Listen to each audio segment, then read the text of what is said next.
Hey there, welcome to a new podcast of the FIFA World Cup 2026. I'm glad to announce I invited that I got today my good friend Salomon. He's a former ABSH national champion in Honduras, and today he's invited with me to discuss some topics about the FIFA World Cup that is gonna be held on next year in Mexico, Canada, and the United States of America from June all the way to July. Hey, how you doing? How you doing? It's an honor to have you here. I mean, I'm proud to have you here because you as an ABSH former champion, that's an honor for me. How do you feel about the World Cup coming event? I feel very happy to have the World Cup here, especially people that can go to the tournament and like me have the experience to go to a World Cup because it's going to be the first time I could go to it. Yeah, I mean, in my opinion, this is the first cup. The first World Cup that is gonna be held with 48 teams, because the other World Cup were 32 teams, and it was like a little bit smaller and with more emotion. How do you feel with that thing about 48 teams that we're gonna have now in the World Cup? I think it's a better idea. It's a better idea for more teams to come in from every country, and unfortunately Honduras didn't qualify to this World Cup, but we had a big chance to qualify for smaller teams like Congo Republic, Haiti. There's such more teams that qualified that were the small republics that I think that they gave more representation, and there's a lot of more people that will come here. We're gonna know about their culture. Yeah. We're gonna know. We're gonna create a World Cup that it will be a host and will be very unique for the first time. Yeah, and about the economic point of view, is gonna be a very good economic side for the United States, especially because most of the important games like the semifinals, quarterfinals, and the final is gonna be held here. So it's like more money to the U.S. and in my opinion, I mean, 32 teams were way better than 48. I think with 48 teams, you're gonna get what is more inclusive with the teams that they didn't have a chance back there on previous World Cups because it was kind of hard for them to qualify. For example, like I just said, Congo Republic, Haiti, Suriname that is going to play a playoff against an Asia team. Yeah. But for example, it gave you more opportunities for small countries that don't have that much time playing soccer, and and unfortunately, like I said, my country that is Honduras couldn't qualify, but we're gonna see next World Cup. Let's see on 2030 how they do. But I mean, in my opinion, like you said, this World Cup got a lot of inclusive settings because, like you said, let's talk about Curacao. Yeah. They never qualified before. They never did. They're playing the playoff right now. And no, they qualified Oh, directly. they qualify too. So like this is their first time ever qualifying to a World Cup. Yeah, I think it's the smallest country with the smallest population that's qualifying to the World Cup. Like I said, there's going to be a lot of teams involved in this World Cup.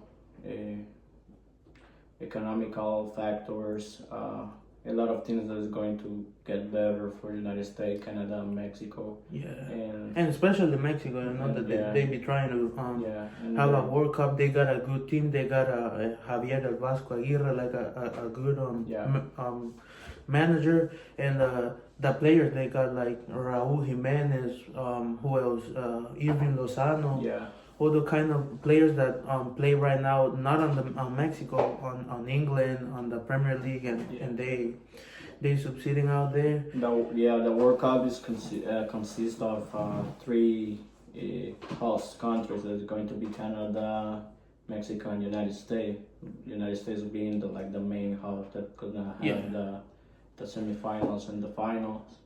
But this one is going to be the first time three countries host same World Cup. So there's going to have more flights over each country. From one country to another one, something that never happened. This one is going to be the first time, so let's see what happens. Don't you think that like you said, like traveling from, let's say, let's put this Mexico plays on Canada one group stage, and then they gotta move all the way back to Mexico. Don't you think that can affect the performance of the players when they gotta play another match? It could be. It could affect if they play, like, for example, 2 days after that day. But let's see how the team managed to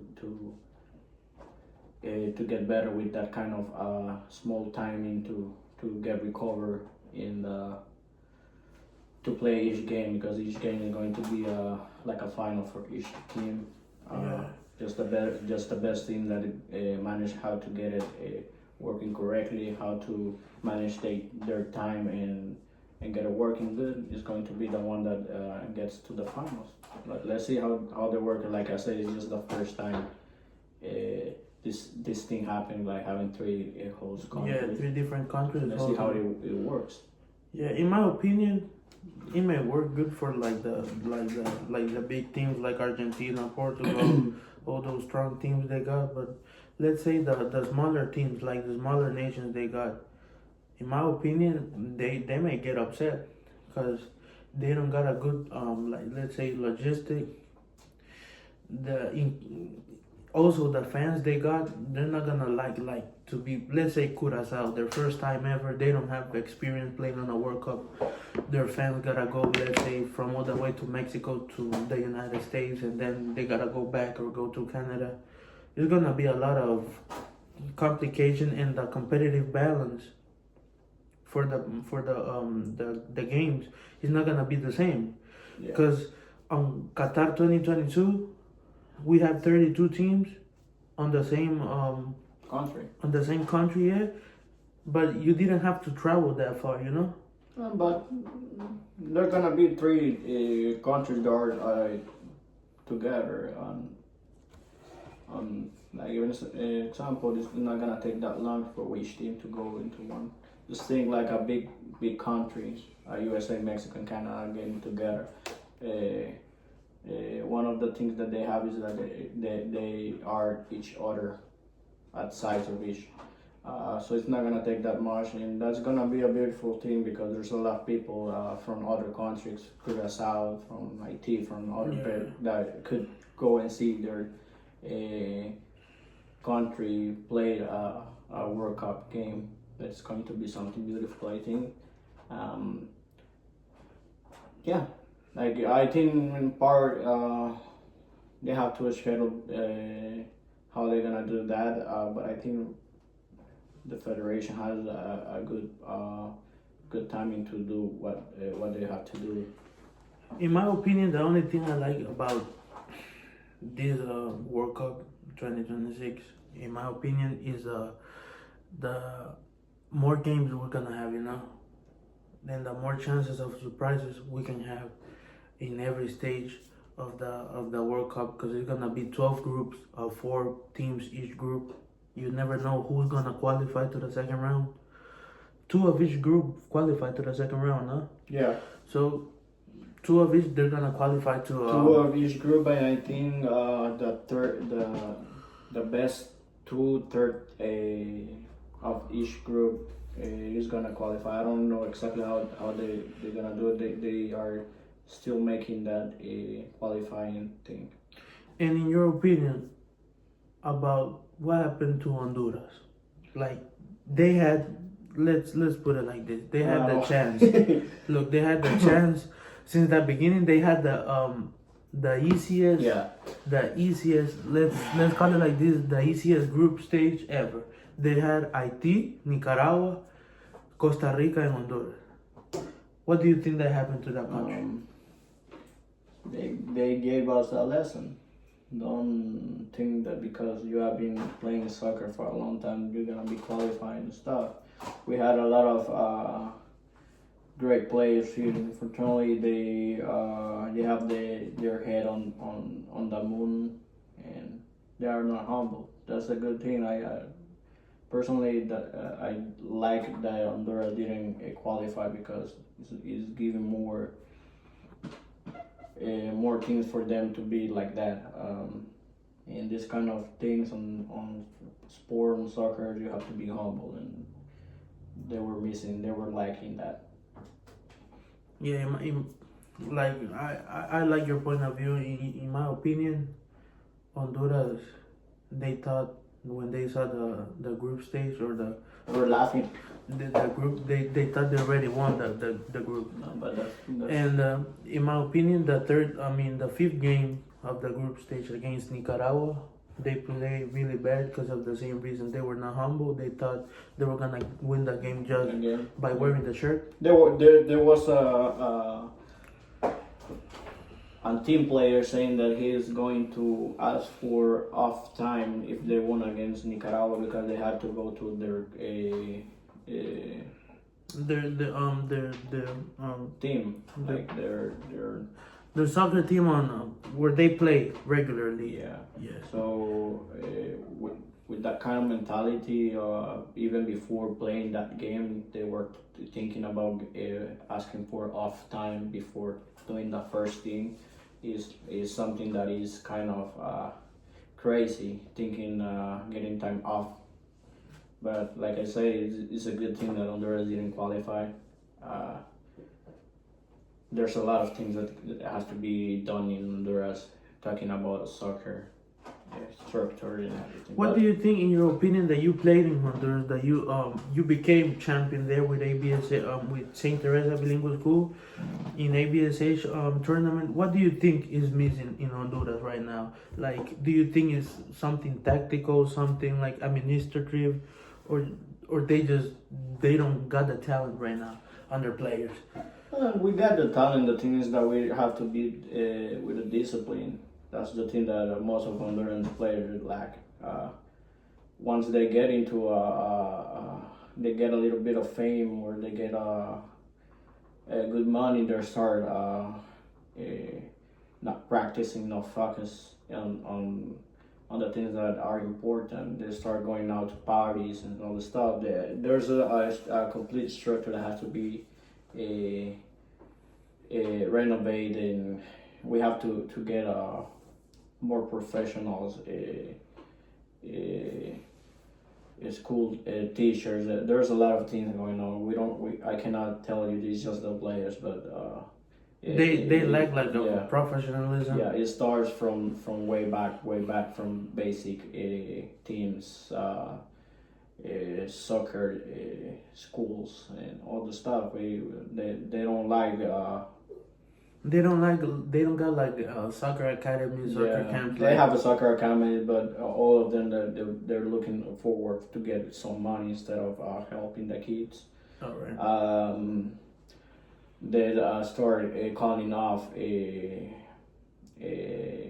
kids that they're playing one team because they can get money from them instead of seeing which of the players is the best one in each kind of position. They see from economical perspective each kind of team that they have, but like I say, it's a big team that it has to be restructured from the beginning in the. Starting from the representatives, like the president of the National Federation of Honduras, and then going all the way to the new head coach and the players. They need a new generation, in my opinion. They lacking from discipline, like you said. I like what you said, the discipline. They don't take care of themselves. They just like to let's put it like this. They just think because they're in another country playing Yep. for a club team, they think they're the best, and that is not like that, you know. What you gotta say about the early favorites to win the World Cup, like Brazil, France, Argentina, England? You think we're missing any other team like Portugal and Spain? And the favorites, I think always France and Argentina. I think this kind of this World Cup, Portugal is going to be one of the stronger surprises. Yeah, one of Yeah. the, even though like they've been playing good, is going to be one of the surprises. Um, and there's a lot of small countries, like I said. There's Morocco is one of them. They've been winning some underage World Cups. Oh yeah, yeah. And let's see how they do it. I think they did go all the way to semifinals last World Cup, if I'm not mistaken. Yeah, they played they lost the semifinals against Croatia. Yeah, I think No.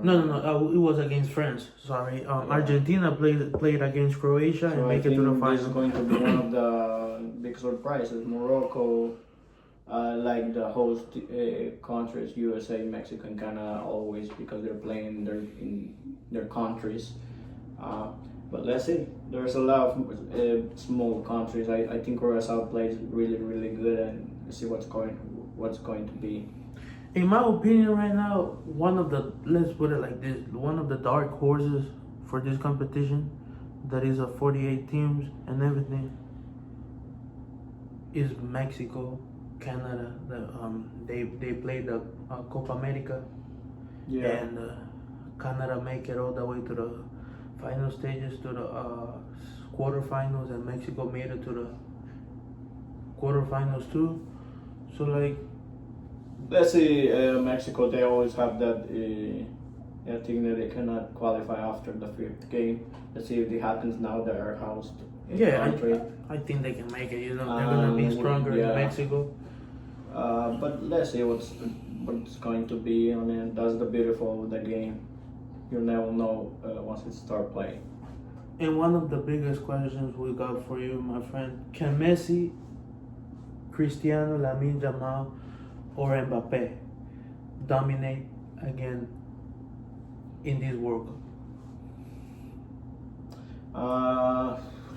It's kind of hard for Messi since he's the last I think World Cup he's going to play. He already won the World Cup, but I think their team, Messi's teammates are going to make that last effort for him to get a happy retirement. And Mbappe also too. He already won the World Cup when he was like 20 years old.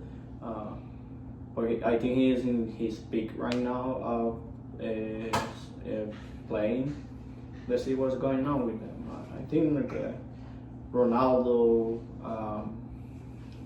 There's a lot of players that might want to win the World Cup, and they have to play their best. What do you think about the economic impacts on the host country like Mexico, Canada, and in the United States? How much money this is gonna bring? Having in, like, let's say right now, a lot of people there paying to get some visas to come to the United States and got their tickets already for the World Cup. So what do you think was gonna be the economic impact on these host countries, especially in Mexico, that is getting there closer to one of the potential hosts for the future? What do you think about it? It's going to be a big economical impact on the host countries, especially in each one, since you're gonna have a lot of people that is going to be the first time they travel.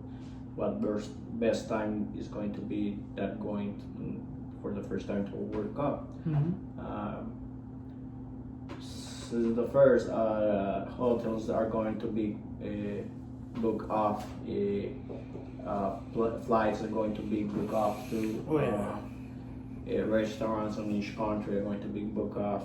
The stadiums are going to be full. People that are selling outside of the stadiums are going to tax it a lot. Let's see what's going on. What do you think about the technology is gonna be used for the World Cup, like the VAR? and the new broadcast experience they're gonna We have to like, we have to involve with all this AI thing with bar thing.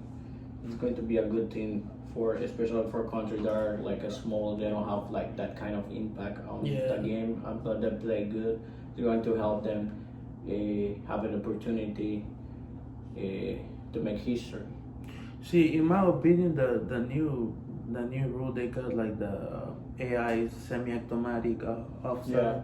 I think that should be banned from here because, I mean, from the World Cup and from soccer in general. I 'Cause- think that we have to understand how to make it work. Yeah. I think everything is going to help us be we have to involve as a soccer tournament. We have to see what's going on. Come on, man. We're almost getting closer to the podcast, but share your personal predictions. Pick your champion of the 2026 World Cup. I'm gonna put it to you like this. Let's say you got England, Spain, France, Croatia that has been making it to the semifinals in the last two stages of the World Cups, and of course Argentina, Portugal. Who you think who can make it? Brazil too. Who you think you can make it to the last game and win the best trophy out there? I'm gonna be a little bit crazy. I'm gonna think Portugal. My pick for the champions is Portugal. You think Portugal? Yeah. See, I like your way of thinking because Messi got one. Cristiano and has to get one. Cristiano needs another one, but we don't want to get on that topic within who's better, Cristiano or Yeah. Messi. But in my opinion, I think Argentina can make it Yeah. again to the final if they like play the way they be playing, humble, they play like a team, and they stay focused, you know. Yeah. Because the thing is, the World Cup is gonna get difficult, very difficult, because you got 48 teams now. Now one single team is gonna give something to the other team. They're gonna try to win every single game because they wanna make it to the last final. But in my opinion, one of the finals can be either Portugal against Argentina, Yeah. France, Portugal, or even, let's say again, We have great teams. So Yeah. we don't exactly know who's gonna be the one and who's the player in your opinion to watch. like to watch in the whole tournament? I think the player to watch on this whole tournament is going to be Spain, Pedri. Pedri. Yeah. Yeah, I agree with He's a you. great player. I so agree we with have you. To watch obviously. I agree also with Lamine Jamal. Yeah. Like I don't know why I think he can make a good tournament, but I think he can perform really good, you know, Yeah. for the upcoming matches. Because right now he had like a low down in his performance, but right now he's coming up again because he got an injury, but now he's getting better. Yeah. See what's going on with him. He's a Even- great player, but he has to humble too. And Yeah. I don't know. I still say it. Messi is one of those players yeah. that you He's Messi gonna and have to- Cristiano, you know, They're looking for their last dance. they're looking for the another in Cristiano Ronaldo's case, their first World Cup. In Messi's case, his second World Cup on a row. Yeah. And another question: who's your dark horse team? Like, send your thoughts. You know, like who's your dark horse? Like, Like I said, I've been seeing Morocco. I think he's going to be one of the surprises, and Curacao, even Curacao. I think Morocco, especially, is going to be one of the dark horses. I agree with Morocco. I don't know why I keep thinking about Mhm. Croatia and what's this other country that is playing good right now. We got Croatia and Netherlands. You know, they That could be one of them. the last World Cup they played, they went to the quarterfinals too. That was a tough game against Argentina. Yeah, that one is a great game, and let's see, that's the beautiful of the game, that we don't know exactly what teams are going to qualify to the next round. So let's do a quick review of the teams we got so far right now. We got United States, Mexico, Canada, the host teams.